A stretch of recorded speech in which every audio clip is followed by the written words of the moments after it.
So Sri Aurobindo is telling us here what we have to do, what we as souls on this earth have to do. We must fill the immense lacuna we have made, re-wed the closed finite's lonely consonant with the open vowels of infinity.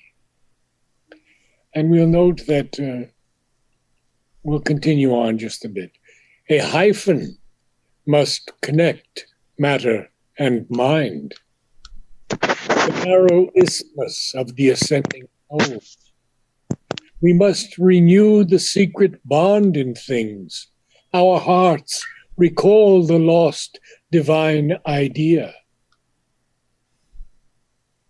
So we'll end there for the moment before we go into the next page. So this is so beautifully stated by Sri Aurobindo. And if we go just a few lines above, he will tell us what our deepest need is. It is to join once more what now is parted, opposite, and twain. Twain is said to be an archaic word for two, but it can also mean something that's disunited or separated. What now? This is our deepest need, to join once more what now is parted, opposite, and twain, remote in sovereign spheres that never meet, or fronting like far poles of night and day. So there's this huge difference in night and day, isn't there? They're like right in the front, you have night and then you have day, but they're not joined. And so there is a lacuna. A lacuna is a gap, even a missing part, but especially a gap. We have to fill this gap that we have made. And how do we fill it? Well, we have to fill it by re-wedding the closed finite's lonely consonant with the open vowels of infinity. So the closed finite's lonely consonant has to be joined, has to be married again to the open vowels of infinity. And I would like someone who has the lexicon to read infinity. It's very brief, but very important. And notice that it's capitalized. Can someone read it? From Sri Aurobindo, Life Divine.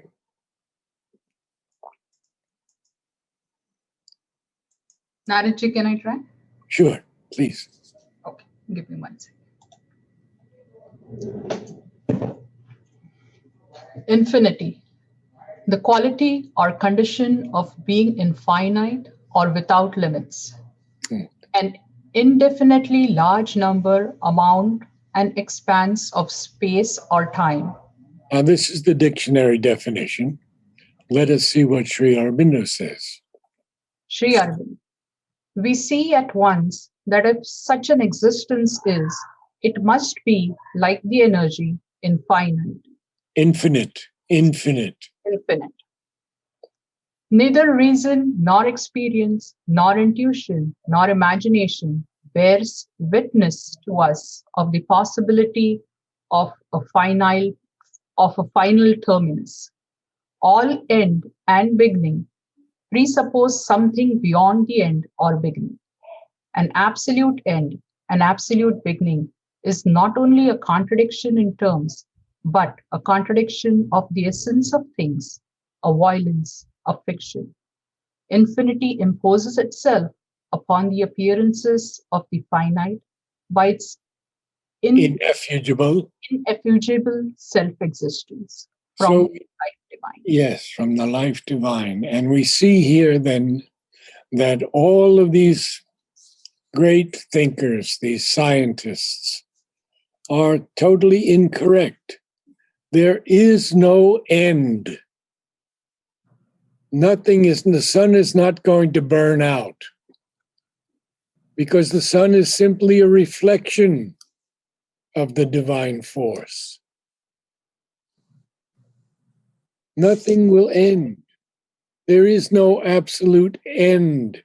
An absolute beginning and an absolute end are only contradictions in terms. So, the next definition, the next that Sri Aurobindo gives us. Sure.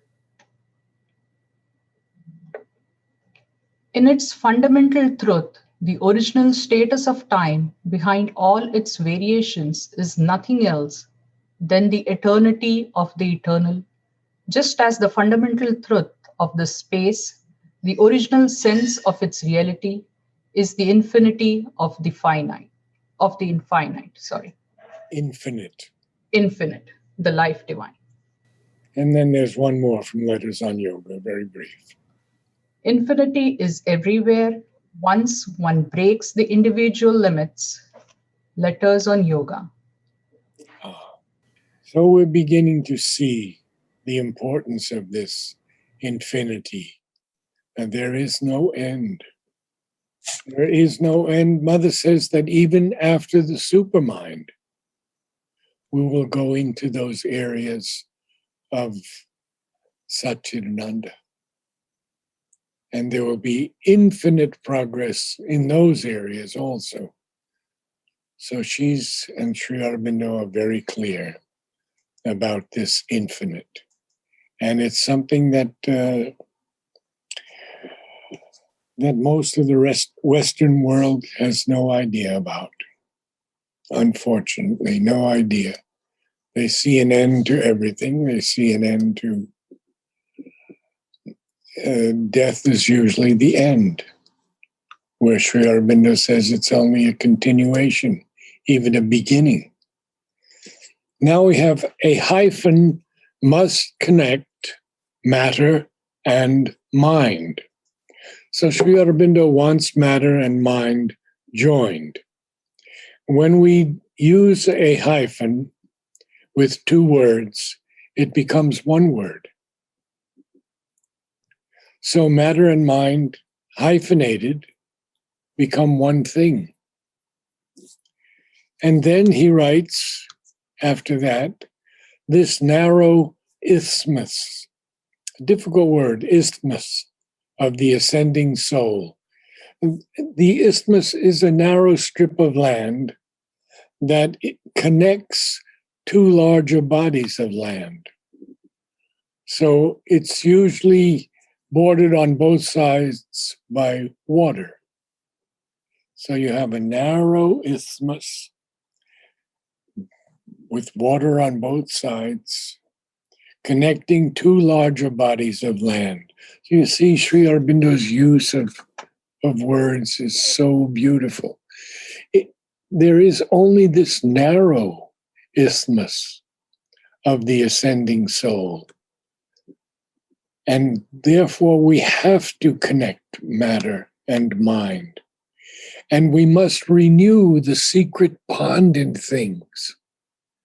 That secret bond is in all of us. We could say it's the Divine Mother. We could say it's divine love. We could say it's infinity. Our hearts recall the lost divine idea. Now, this is a very, very important word. And so I have to ask someone to read idea. Sri Aurobindo often calls it real idea. And he has made that term himself, coined that term. So can someone read that? May I try? Surely. Idea. Something such as a thought or conception that potentially or actually exists in the mind, product of mental activity.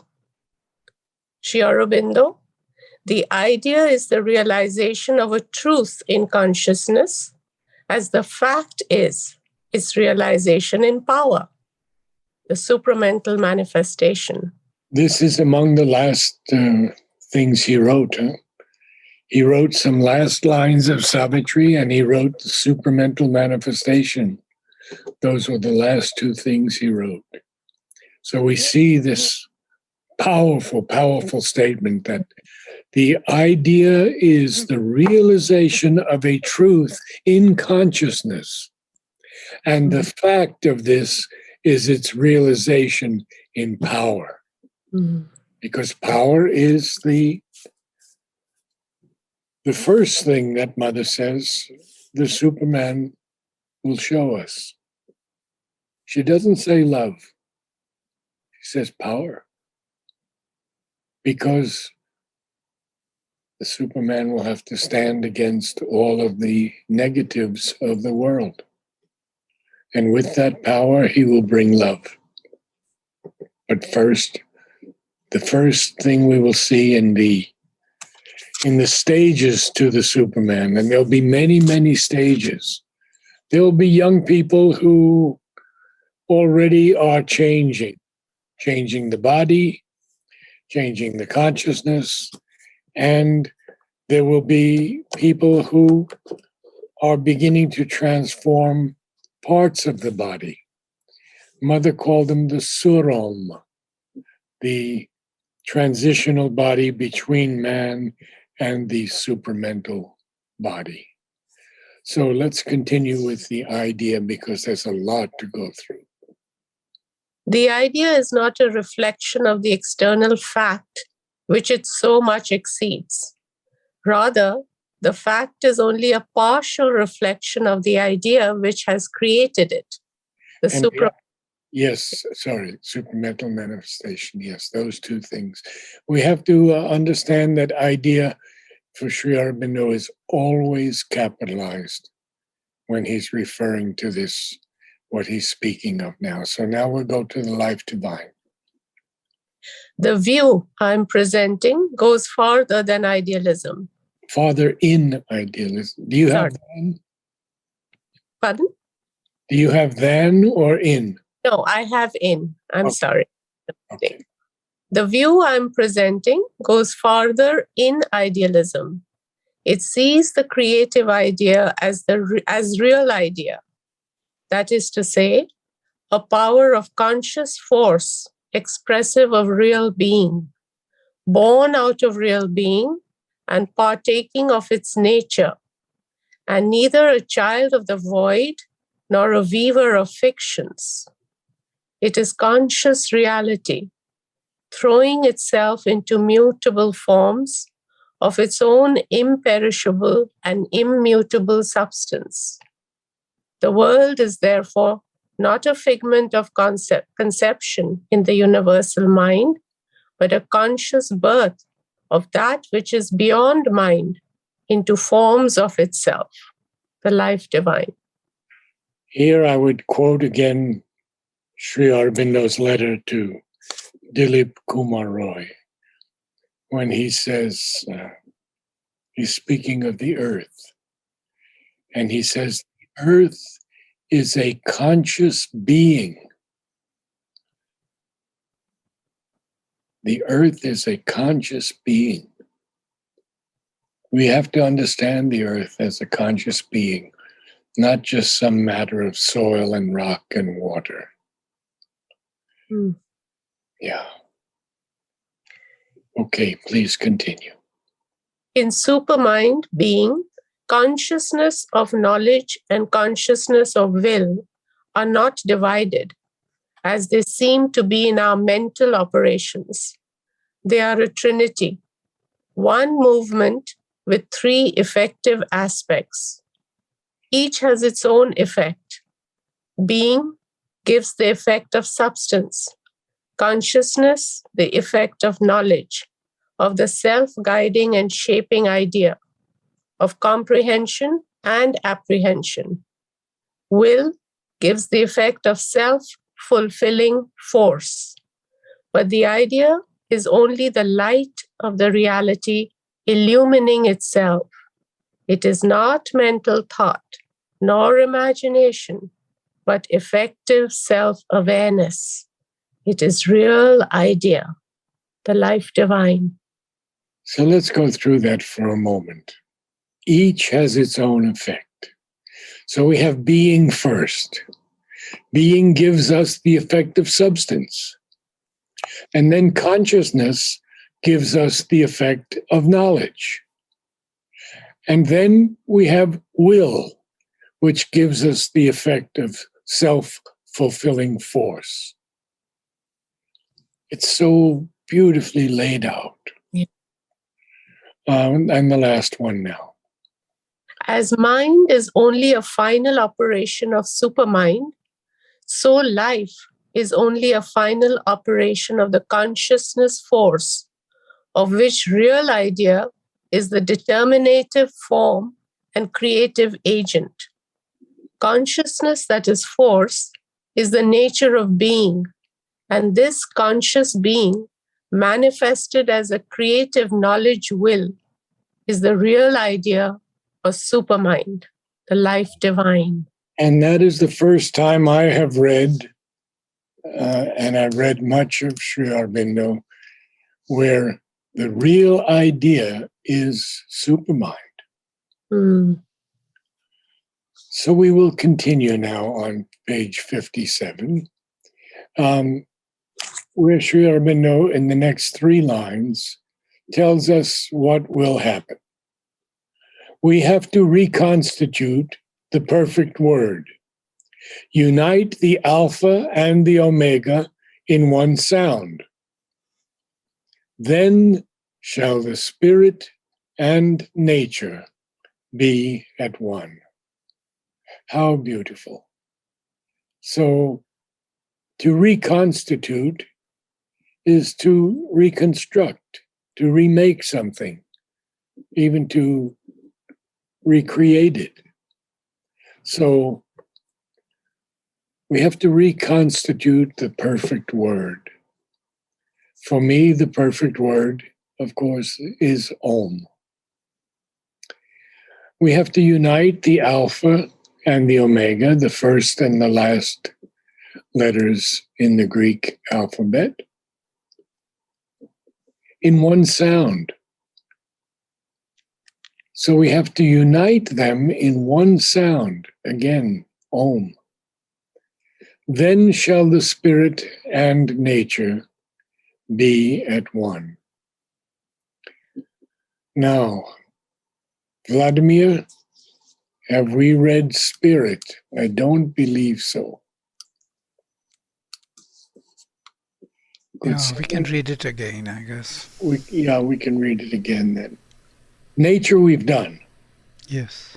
But spirit, I don't think we did. So this is very important because the spirit and nature has to be at one. Can someone read that? Should I read it? Yes, please, Nishat. Thank you. Sri Aurobindo, from the Letters on Yoga. The spirit is the consciousness above mind, the Atman, or self, which is always in oneness with the divine. From Always. From Essays on the Gita, what we mean by the spirit is self-existent being with an infinite power of consciousness and unconditioned delight in its being.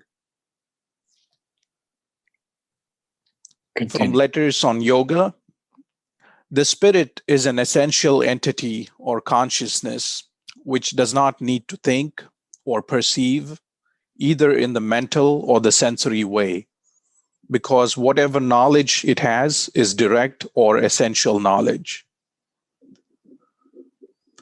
From the Life Divine, spirit is the soul and reality of that which we sense as matter. Matter is a form and body of that which we realize as spirit.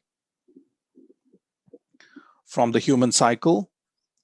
The nature of the spirit is a spacious inner freedom and a large unity into which each man must be allowed to grow according to his own nature. The synthesis of yoga. Spirit is the crown of universal existence. Matter is its basis. Mind is the link between the two. Spirit is that which is eternal. Mind and matter are its workings. Spirit is that which is concealed and has to be revealed. Mind and body are these means by which it seeks to reveal itself.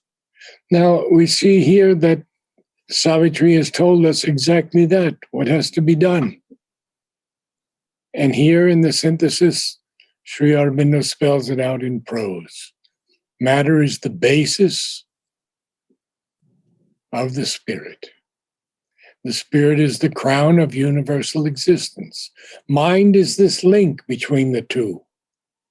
Of course, spirit is always eternal, but mind and matter are the workings of the spirit.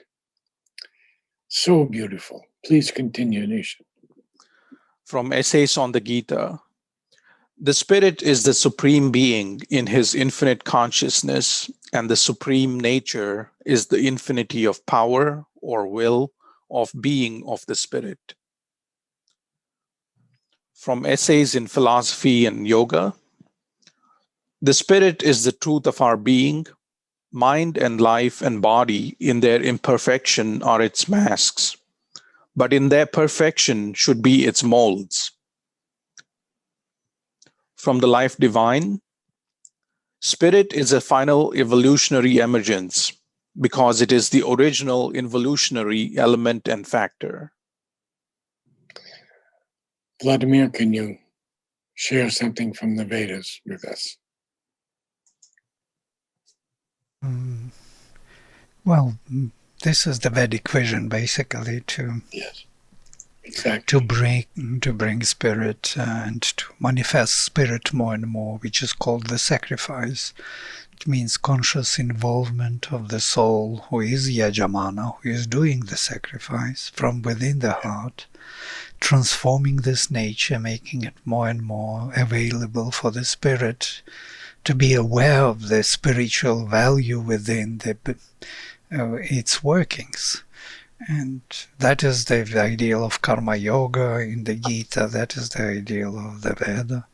What is beautiful here is this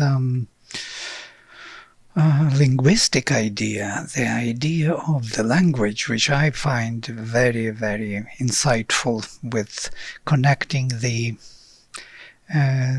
infinity of the vowels with consonants, lonely, finite consonants, because they are like stumbling, they are like stops, touched. So, consonants always, they have their own finality, their own rigidity, and vowels are singing. Very well said, yes. Carry on.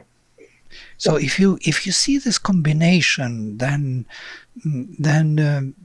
I mean, in our consciousness, then it would reveal something deeper within the etymological sense of how we generate the meanings, articulate the deeper meanings of that Brihaspati speech which is behind, which has to be brought forward. We have to become aware of Brihaspati's speech behind, of these consonants, of these vowels, infinite vowels, which are kind of painting our reality and bringing the presence of the spirit into every stumbling, into every action of the consonant, something like that. Yes. Perhaps someone new who has not read before could read what we've done today, beginning with, "This is our deepest need, to join once more." Who do we have who hasn't read yet? Can I read? Who is that? Falguni. Yes, Falguni, certainly. Okay, so I will start from line This is our 379. This is our deepest need to join once more. What now is parted, opposite and twain, remote in sovereign spheres that never meet, or fronting like far poles of night and day. We must fill the immense lacuna we have made, rewed the closed finite's lonely consonant, with the open vowels of infinity. Of hyphen must connect matter and mind. The narrow isthmus of the ascending soul, we must renew the secret bond in things. Our hearts recall the lost divine idea, reconstitute the perfect word unite, the Alpha and the Omega in one sound. Then shall the spirit and nature be at one. Two are the ends. Where do we end, Narad? right there. Okay. Two are the ends of the mysterious plan. Yes. So we have a few more moments. If anyone has any questions for me or Vladimir. I do. I quite followed up until the point, then shall the spirit and nature be at one, but I did not follow. Two are the ends of the mysterious plan. Two are the ends. I did not follow that. Okay. We didn't, actually, we haven't started with that yet. That's for next week. Okay. Because we ended with, if we can reconstitute this perfect word, if we can unite the A and the Z of the Greek alphabet, Alpha and Omega, in one sound, and that's when the spirit and nature will be at one. It's a very, very beautiful passage because this is truly our deepest need.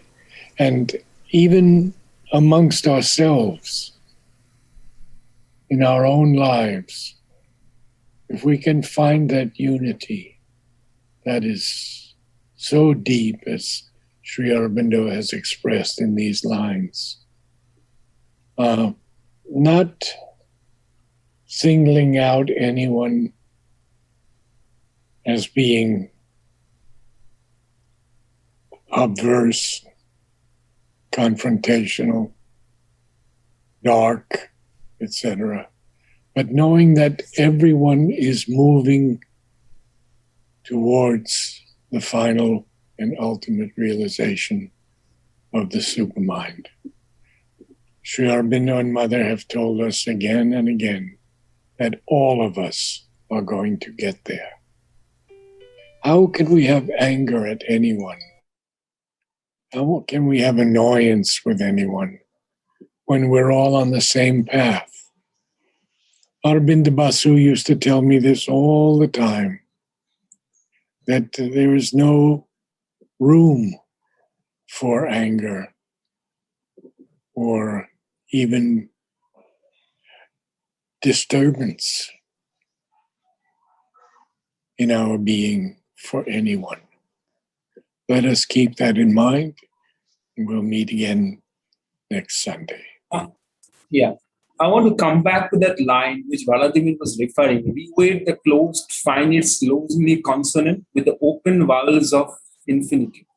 Is he referring that all the consonant is pointing to something finite and all the vowels is referring to something infinite? I mean, I want to understand that deeply, what he was talking about. Yes. Well, as Vladimir was saying, you see, especially in the English language, the consonant is considered to be a bit harsh. The most beautiful languages have the words ending in vowels. Italian especially, Russian to some extent, and a few other languages, not so many. So this consonant is a lonely consonant. What is that lonely consonant? Well, it has to be matched or married with these open vowels of infinity. So we have to re-wed them. For me, Sri Aurobindo is so clear that we have built this gap, this lacuna in life. We have made it. And now we have to fill it up again. And how do we fill that huge gap? A lacuna is really a big gap. How do we fill it? But by re-wedding the closed finites. So the lonely consonant is the closed finite. The closed finite's lonely consonant has to be re-wed with the open vowels of infinity. Now, we cannot always try to understand this totally with our minds, with our intellect. Mother says to one of her children, don't even try to understand it with the mind. He said, read it again and again and again, and eventually it will settle within you, and one day you'll say, oh, it's very clear. That's all I can say. Vladimir, can you say any more?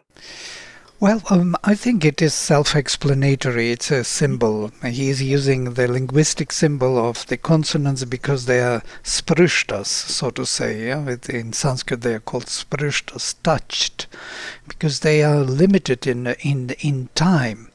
They are appearing only within touch, whereas the vowels have no limit. They are infinite. They don't require any touch. So this symbolism of the infinity of vowels and finality of consonants is used here to show that all that what is manifested in the form has to be charged with the spirit. Beautiful. Thank you all. Thank you. Namaste. Namaste. Namaste. Thank you.